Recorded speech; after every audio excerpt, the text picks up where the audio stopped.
tomatoes.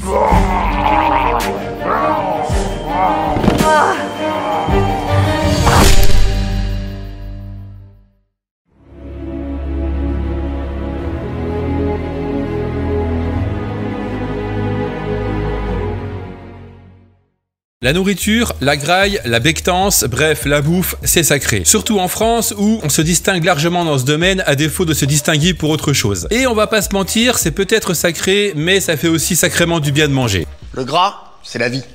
Bonjour à tous et bienvenue dans Chronique Post-Apocalyptique. La nourriture, c'est un sujet sensible qui peut assez vite déraper. Hormis les régimes spécifiques comme le véganisme, le végétarisme ou autre carnisme, qui dans l'absolu ne regardent que ceux qui les pratiquent, le sujet de la bouffe en général peut provoquer nombre de problèmes comme on a pu le constater lors de l'annonce de la pandémie du Covid-19 avec les ruées dans les magasins où les rayons de pâtes ont été pris d'assaut en quelques heures. Se nourrir est vital et ce, peu importe la situation dans laquelle vous vous trouvez. Mais comment faire en cas de pépin? Et si finalement il était possible de manger mieux sans forcément payer plus? Et si vous ne saviez pas tout? Générique.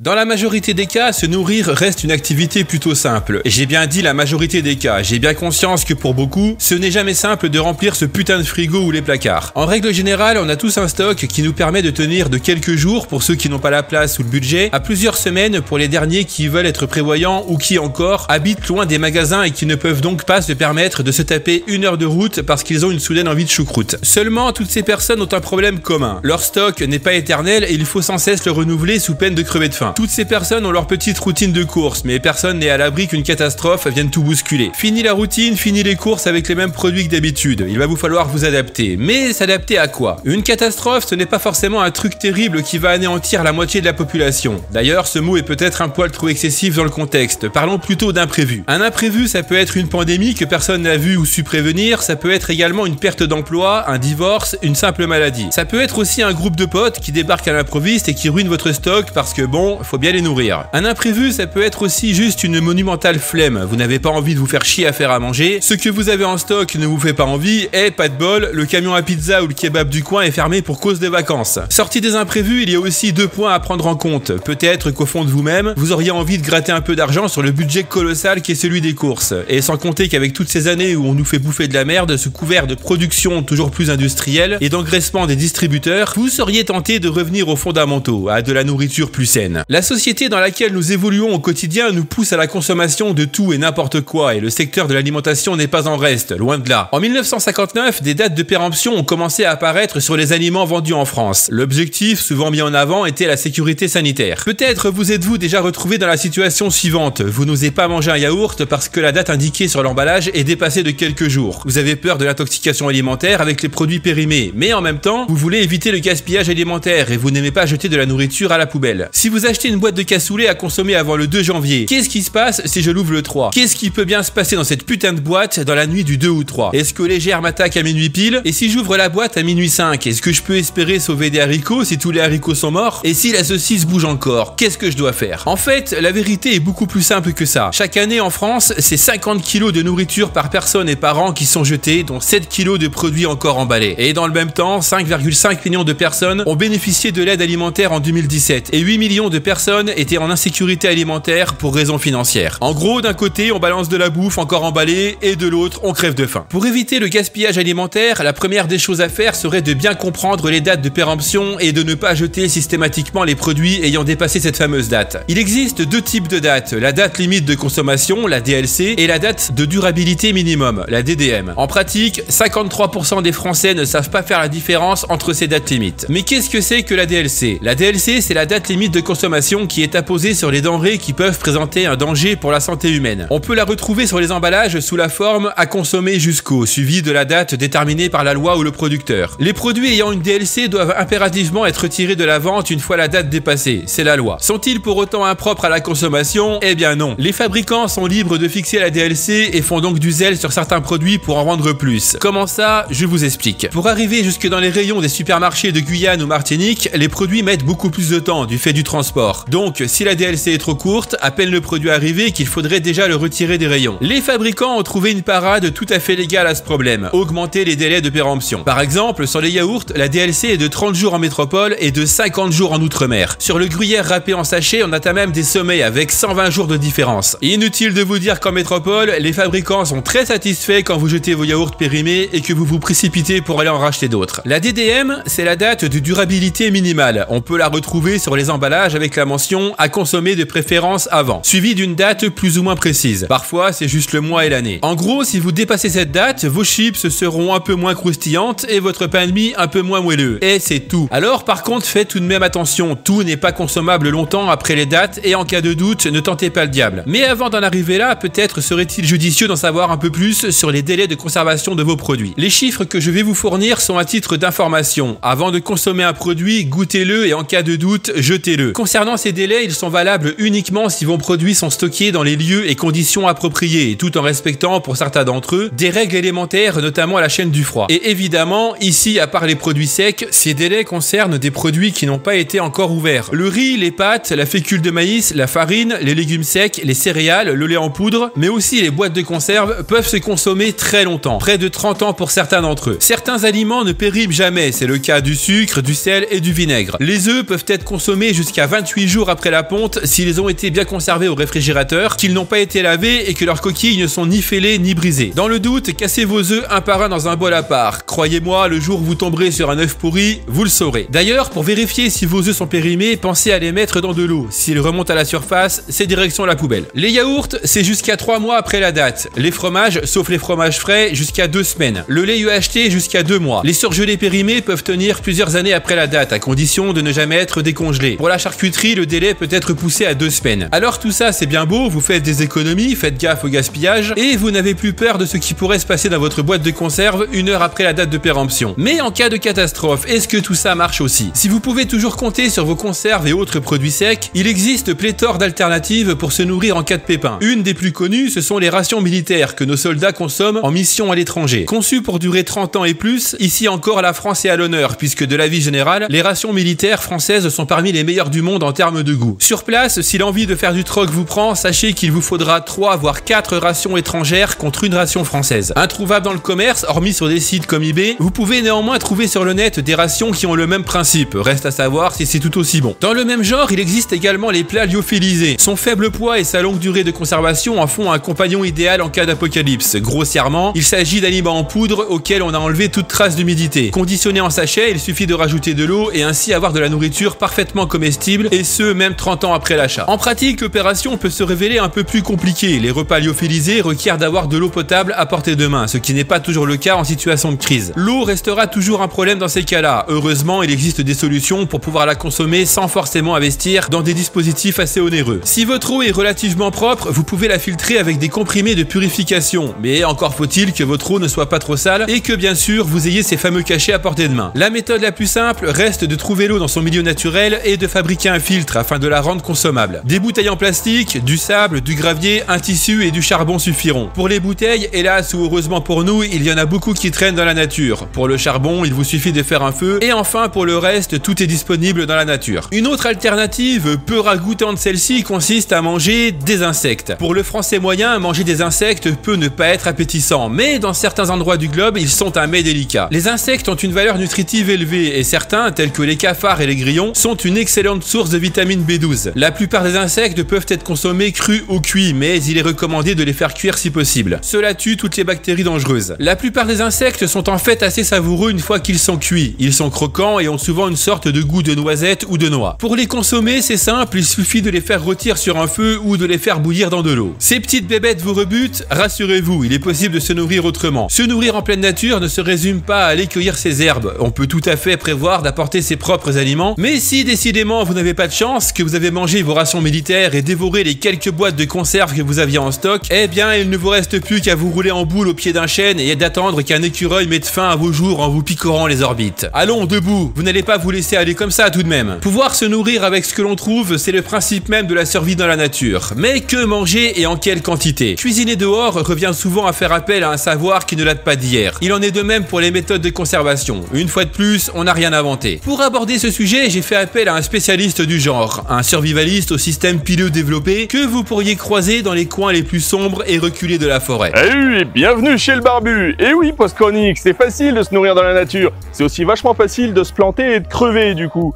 Mais aujourd'hui, on va parler bouffe. C'est parti!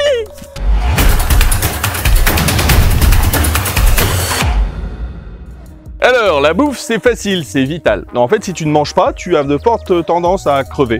Assez facilement, perdu dans un coin de forêt, en PLS, en train de mourir, tout simplement. La bouffe, c'est important pour l'énergie. Oui, parce qu'en fait, la bouffe, c'est de l'énergie. C'est ce que ton corps va brûler pour essayer de te faire avancer et te sortir de la merde. Et accessoirement, éviter que tu meurs. Mais c'est aussi important d'avoir le moral, parce que si t'as pas le moral, bah tu vas pas chercher à bouffer. Si tu vas pas chercher à bouffer, bah tu vas crever. Donc c'est vachement important. Je suis pas nutritionniste, mais il y a quand même certains nutriments qui sont assez importants. Je crois qu'il y a la B9, la B12, ce genre de trucs, certaines vitamines aussi qui sont vachement importantes pour que tu sois heureux. Et vu que tu es dans la nature paumé et que tu as des chances de crever, bah, il y a pas mal de choses qui vont commencer à agacer ton moral. Donc c'est important d'avoir tous les nutriments nécessaires pour pouvoir avancer. Donc l'énergie et la qualité du moral, ça passe par la bouffe. Alors pour les besoins, c'est facile, ça va dépendre de l'activité que tu es en train de faire, si elle est plus ou moins intense. Donc d'après mangerbouger.fr, donc le site du gouvernement, un homme aura besoin de 2100 kcal par jour pour fonctionner et une femme, c'est aux alentours de 1800 kcal par jour pour fonctionner. Si jamais tu as une activité plus intense, du coup il va falloir bouffer un peu plus que ça. Ça peut monter à des chiffres astronomiques. Par exemple, Mike Horn qui a fait le tour du monde en passant par la calotte glaciaire, il a fait un film qui s'appelle Arcos qui est disponible sur YouTube. Il mangeait entre 8000 et 12 000 kilocalories. Le mec, en fait, il s'enfilait 2 litres d'huile d'olive à chaque repas. Donc, il y a quand même une certaine énergie qui est dépensée pour pouvoir tourner à ça. Mais c'est vachement intéressant, je vous conseille d'aller voir son film documentaire. Pour cuisiner dehors, en fait, c'est facile. Avant d'avoir le gaz dans toutes les maisons, l'électricité et ce genre de choses, tout le monde avait une cheminée. Donc, en fait, tout le monde cuisinait au feu. Mais en fait, cuisiner dehors, c'est ça. Tu refais un feu et en fait, tu vas cuisiner autour de ton feu. À moins que tu partes sur une salade. Alors bon, là, t'as pas vraiment besoin du feu. Mais encore, il y a pas mal de plantes qui méritent d'être cuites avant d'être mangées. Par exemple, tu vas prendre un ortie. Je te déconseille de la bouffer sans la faire cuire, parce que ça pique un peu. Hein. T'as pas une langue de veau dans la bouche quand même, j'espère. Du coup, on va essayer de faire cuire nos aliments. Pour ça, il nous faut un feu. Et alors, sur ton feu, tu vas avoir différentes zones de chauffe. Par exemple, tu as la flamme. C'est la partie la plus chaude. En général, c'est celle où la réaction exothermique, en fait, est la plus forte. Du coup, ça va cuire très vite, mais ça va avoir pas mal de soucis parce qu'en fait, tu vas avoir des saloperies un peu cancérigènes qui vont se foutre sur ta viande. C'est pour ça qu'il vaut mieux préférer la braise. D'ailleurs, la braise, c'est une cuisson plus lente, plus longue. C'est pour ça qu'on dit braiser en cuisine. Les endives braisées, c'est pas qu'on les a foutues dans un barbecue. C'est surtout qu'en fait, on a pris des braises, qu'on a éloignées du feu, on a mis la gamelle dessus et ça a cuit pendant longtemps. Voilà, c'est ça, braiser en fait. C'est cuire longtemps, mijoter. Et donc en fait, en forêt, on va travailler sur ça, sur un feu. Et donc on va avoir besoin d'ustensiles en fonte. On va éviter l'aluminium parce que ça te file des saloperies dans la bouffe qui sont pas génial. Donc on va partir sur de la fonte, on va partir sur de la brochette, sur du barbecue, enfin ce qu'on faisait ou ce que tu fais l'été en général dans ton jardin. C'est ça la cuisine dehors, voilà, tout simplement. Alors pour manger dehors, il y a deux écoles. Il y a l'école du chasseur, l'école du cueilleur. Le cueilleur en général, il va se réfugier sur des plantes. Alors suivant la saison, tu vas avoir accès à certaines feuilles ou certains bourgeons, comme les bourgeons de ronces par exemple, les feuilles de noisetier, les feuilles de bouleau, les feuilles de framboisier, les fruits sinon de ces arbres qui sont aussi comestibles. Le bouleau, tu peux même manger les racines si tu veux. Tu peux même récupérer la sève en mars. Ça te fait une excellente boisson. Par contre, tu as aussi des plantes sur lesquelles tu peux te planter et mourir. Récemment, en Bretagne, il y a eu un stage de survie et il y a eu un mort. Et je crois 8 personnes à l'hôpital parce qu'ils ont fait un atelier cueillette. Que le mec, c'était pas un botaniste, c'était un formateur issu des forces spéciales. Et il y a un gonze qui a dû se planter, je pense. Après, ça n'engage que moi, je n'ai pas suivi l'affaire, mais je pense qu'il s'est planté entre une carotte sauvage et une ciguë. Et le souci, c'est que la ciguë, ça te nourrit jusqu'à la fin de ta vie, on va dire. Hein, mais la fin de ta vie, elle va arriver très vite. Sinon, tu as aussi les champignons. Alors les champignons, c'est pareil. Suivant la saison, tu vas avoir en été ou au printemps, tu vas avoir de la girole. En hiver, tu vas avoir de la trompette. Tu peux avoir en automne des oronges, des cèpes, tout ce qui est bolé, mais tu peux aussi mourir parce que si tu les connais pas bien, et bah tu vas en prendre des mauvais. C'est pour ça que sur les champignons, il y a Chemin de Nature qui fait des vidéos qui sont assez complètes sur tout ce qui est plantes, sur tout ce qui est champignons, et il organise aussi des formations. Donc si jamais vous voulez manger dans la nature, je vous conseille de vous diriger vers un formateur, donc un mec qui s'y connaît en plantes, qui s'y connaît en champignons et dont c'est le métier, pas juste un mec qui s'est dit tiens je vais faire une boîte de survie, you tralala et puis c'est parti. Il vaut mieux prendre quelqu'un de professionnel, un botaniste, un mycologue, des gens qui s'y connaissent et qui sont carrés sur ce sujet-là. Sinon il y a un autre truc qui est sympa, j'ai trouvé une petite application qui s'appelle PlantNet, P-L-A-N-T-N-E-T, un jeu de mots avec planète en fait, et tu prends ta photo de ta plante, tu vas sur l'application et puis ça te dit ce que c'est. Alors ça franchement c'est super. Ça n'empêche pas d'avoir une formation parce que ça reste un logiciel, on sait pas, on sait jamais, donc bon après c'est ta vie, hein, tu fais ce que tu veux avec, mais perso je ne mangerai pas une plante que je ne connais pas. Ah et sinon pour les chasseurs, il y a la solution toujours de MyCorn, c'est la solution dite du si ça bouge je le tue je le mange, si ça bouge pas je tape dedans jusqu'à ce que ça bouge et là je le tue je le mange. C'est une bonne façon. Voilà, bon par contre le truc avec la chasse, c'est qu'il va falloir que tu dépenses de l'énergie pour pouvoir récupérer plus d'énergie. Ça t'apportera certes plus d'énergie que les végétaux, mais il va falloir que tu en dépenses pas mal pour pouvoir les choper. Bon par contre les plantes, il va falloir que tu creuses pas mal pour pouvoir en choper. Voilà, donc après, le mieux c'est de mélanger les deux sur un repas. Une équipe qui va chasser, une équipe qui va cueillir, et après tout le monde mange la tambouille. Alors là on arrive à la partie que je préfère, la conservation. Pourquoi est-ce que je préfère la conservation? Parce que en général, pour conserver, il faut du gras. Parce que le gras, c'est la vie. Par exemple, un plat qu'on adore manger en hiver, donc la saison où il n'y a rien dans la nature, où en fait tu manges sur tes stocks. La raclette, c'est un plat où tout est conservé. Le fromage, c'est quoi? C'est du lait qui a été fermenté pour pouvoir être conservé. Le jambon, c'est une viande salée pour être conservé. La copa, c'est une viande salée et fumée pour la conserver. Le jambon de Paris, c'est une viande saumurée pour être conservé. Le saucisson, c'est une viande avec une lactofermentation pour être conservé. Donc en fait, on n'a que des éléments qui sont conservables. Après, on a des légumes aussi, en général du légume racine qui va pousser ou alors qui peut être conservé suffisamment longtemps. Donc on a la pomme de terre conservée dans le sable, ça marche plutôt bien. On a les carottes aussi qui marchent bien dans le sable.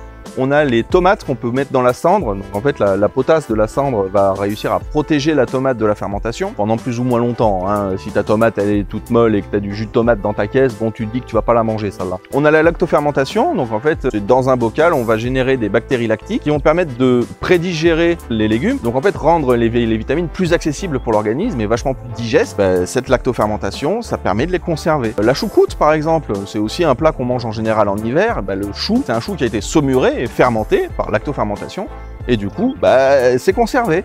Les viandes qu'on utilise aussi, les saucisses séchées, les saucisses fumées, c'est que de la conservation.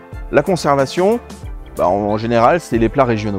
Les plats régionaux, ceux qu'on va trouver dans chaque région, le confit de canard, le cassoulet, c'est que des trucs qui sont conservés. Les haricots sont séchés pour être conservés, donc le séchage est une conservation. Ça marche aussi très bien pour les champignons, les graines. Le gras, pour faire les confits de canard, ça marche super bien. Et en fait, le confit, c'est quoi? C'est on va faire cuire notre viande très lentement dans du gras. Donc en fait, le gras va imbiber la chair, ce qui va la protéger. Les anciens conservaient ça dans des jattes en terre cuite qu'ils avaient désinfectées avec de la cendre. Après, ils garnissent de gras, ils mettent une cuisse, du gras, une cuisse, du gras, une cuisse, du gras, en faisant en sorte que ça touche pas les bords du pot, et ça se conservait ad vitam aeternam, comme ça. Je pense que je vais la mettre en description. Maïté a fait une super vidéo sur la conservation par confit. En fait, c'est de la cuisine d'ancien, hein. Il y a la stérilisation aussi. Alors la stérilisation, ceux de ma génération ont dû connaître, la vôtre peut-être un peu moins, mais avant, quand on faisait la grosse récolte du jardin, on avait toujours l'épaule, le parfait, avec les petits caoutchoucs. Et en fait, on faisait une conservation par stérilisation. En gros, on va mettre nos aliments dans un pot en verre avec un caoutchouc par-dessus et on va augmenter la pression à l'intérieur du pot pour que l'air s'en échappe. Donc en fait, comme l'air va se dilater, ça va sortir par le caoutchouc et quand ça va refroidir, le caoutchouc empêche l'air de re-rentrer et du coup, ça fait un vide à l'intérieur. C'est pour ça qu'il y a un pchit quand tu ouvres un petit pot ou un gros pot en verre façon grand-mère. Et il y a aussi la température à l'intérieur du pot qui va s'élever en général au-dessus des 100 degrés pour pouvoir justement tuer tout ce qui est germes et bactéries. La bactérie pour se développer en général, parce que c'est pas vrai pour toutes les bactéries, elles ont besoin d'air, elles ont besoin d'humidité, elles ont besoin de bouffe. Donc de sucre, de choses dans le genre. Le fait de faire élever la température va tuer tous les germes et le fait de ne pas mettre d'air à l'intérieur, ça va éviter pas mal de bactéries. Bon après, il y a le botulisme qui lui se développe dans un milieu anaérobie, donc en fait dans un milieu où il n'y a pas d'air. S'il n'y avait pas eu cette hausse de température, qu'on avait juste mis nos aliments dans une cloche en verre et fait le vide dans la cloche, il y aurait eu un risque de botulisme parce que pas d'air, un milieu proche du pH neutre, c'est la fête pour lui, hein. Il adore ça le botulisme. Et il y a une super méthode de conservation, ça c'est une de mes préférées, c'est la conservation dans l'alcool. Parce que l'alcool, ça désinfecte. Hein. Si tu regardes bien, il y a des poires Williams qui ont plus de 100 ans. Et tant qu'elles sont dans l'alcool, en fait, elles ne pourriront jamais. Parce qu'il n'y a pas de bactéries qui arrivent à se développer dans l'alcool. Ou alors c'est une bactérie qui est quand même assez alcoolique. Hein. Je sais même pas s'il y en a qui peuvent le faire. Parce que même les levures, à partir d'un certain degré, elles génèrent assez d'alcool pour s'auto-tuer. S'il met fin aux fermentations dans les vins, par exemple. Le vin, d'ailleurs, c'est quoi? C'est juste du jus de raisin qui a été fermenté, on a généré une fermentation alcoolique, donc une fermentation qui va générer de l'alcool. Et c'est une méthode de conserver les vitamines et le jus de raisin pour plus tard. Bon, c'est aussi une méthode pour faire la fête et se bourrer la gueule. Marche aussi pour le whisky, marche aussi pour la prune, par exemple. L'eau de vie de cerise, c'est vachement bon. Enfin, je vous rappelle que c'est interdit de distiller en France, mais c'est une très bonne méthode pour conserver. Dans l'huile d'olive ou dans l'huile de tournesol, tu peux aussi conserver des choses. Par exemple, des gousses d'ail. C'est souvent qu'on a des gousses d'ail à l'huile, les sardines à l'huile. Tout ça, c'est une conservation qui se fait non pas dans le gras animal, le truc qui va jaunir et se solidifier, mais plutôt dans du gras type huile d'olive ou huile de tournesol. Par contre, quand vous faites ce genre de choses, pensez à faire saumurer vos éléments avant. Le fait de le mettre dans une saumure, ça va augmenter son acidité et donc en fait s'éloigner du pH 7, ce qui va empêcher le botulisme de pouvoir se développer après dans ton huile.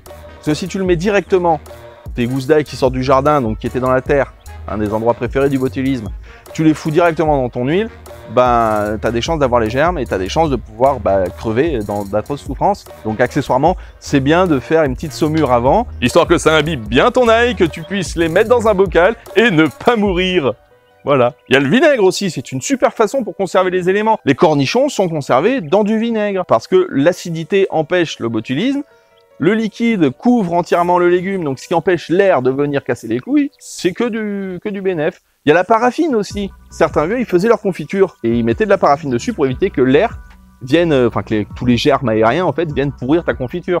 Le sucre, on peut confire dans le sucre. La confiture, ce sont des fruits dans lesquels on a rajouté du sucre pour éviter que toutes les saloperies puissent manger tout ce qu'il y a dedans. Les bonbons, on appelle ça des confiseries parce qu'en fait c'est du sucre confit. Confiserie. Les bonbons, en fait, c'est une façon de garder des fruits en général, parce qu'avant, c'était surtout des pâtes de fruits qu'on faisait, du nougat, ce genre de choses, et ça composait la famille des confiseries. Celui qui les faisait, avant, il s'appelait le confiseur. C'est une façon de conserver les éléments. Tu peux conserver pas mal de choses dans le sable, tout ce qui est tubercule en général, tout ce qui est pommes de terre, carottes, panais, rutabaga. Les endives aussi, tu peux les conserver dans le sable. Oui, voilà, tu as fait à peu près le tour, là. Le fait d'avoir du sable légèrement humide, tu vas pas avoir l'air et tous les germes qui vont venir pourrir tes légumes, en fait tes légumes racines. Tu vas avoir par contre besoin d'un petit peu d'humidité dans ton sable, parce que comme ça les tubercules se considèrent comme toujours plantés. Et comme ils sont toujours plantés, ils ont plus l'instinct de vouloir pousser que de vouloir mourir. Tu as la cave à légumes qui marche très bien pour tout ce qui est salade, poireaux, tout ce genre de trucs. En fait, tout ce qui ne va pas dans le sable. Une cave à légumes, c'est quoi? C'est à partir de 50 cm dans le sol, tu tombes à 15 degrés. Donc c'est-à-dire qu'il fasse 50 degrés dehors, il fera toujours 15 degrés dans ton sol. Donc en fait, tu vas mettre tes légumes dans un trou ou dans une cave que tu as creusé dans le sol, puisque ça reste à 15 degrés. Voilà, donc ça te permet de les conserver plus longtemps. Les anciens faisaient ça parce qu'il n'y avait pas de frigo avant. La cave, ça servait au vin parce que ça se conserve à ces températures-là. Ça servait pour tout ce qui était saucisson, tout ce qui était charcuterie et autres, parce que ça te permet de ne pas avoir ta bouffe à l'air chaud. Ça te permet aussi de ne pas avoir la bouffe qui gèle en hiver, parce que bon, si jamais tu mets un poireau au congélateur et que tu le sors, ou une salade que tu la mets au congélateur, que tu la sors, tu vas voir la gueule qu'elle tire, c'est pas génial.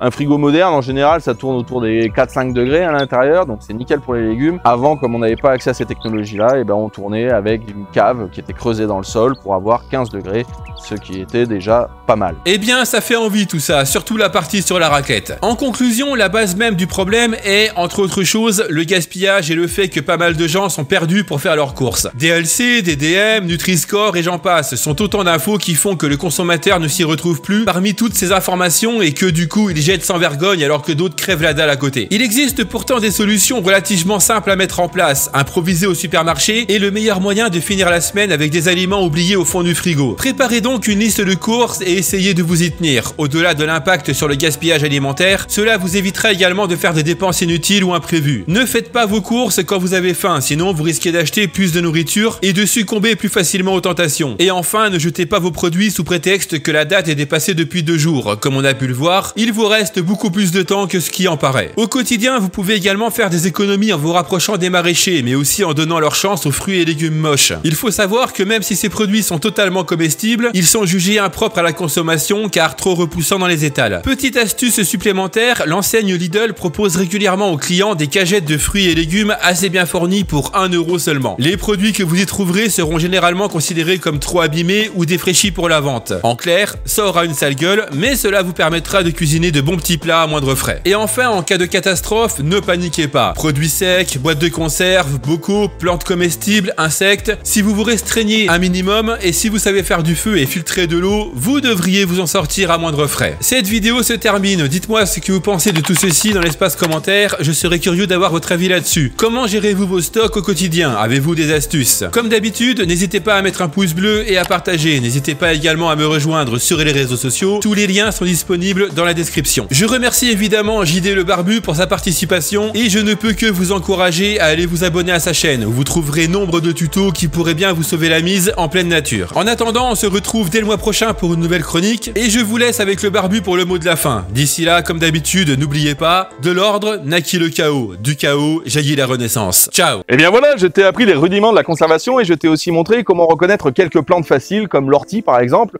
ce qui est en général la plante la plus sûre quand tu es dans la nature. Si tu veux éviter de crever, ne bouffe pas de carottes. Je voudrais dire merci à Post Chronique de m'avoir invité à partager cette vidéo avec lui. Sinon, tu connais la chanson, tu es un barbu, tu peux liker, commenter, partager cette vidéo, ça fait toujours plaisir. Et surtout, n'oublie pas, abonne-toi!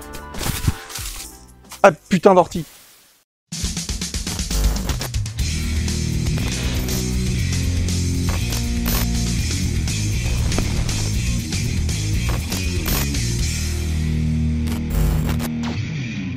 Eh oui, bienvenue chez le barbu. Eh oui, Spox.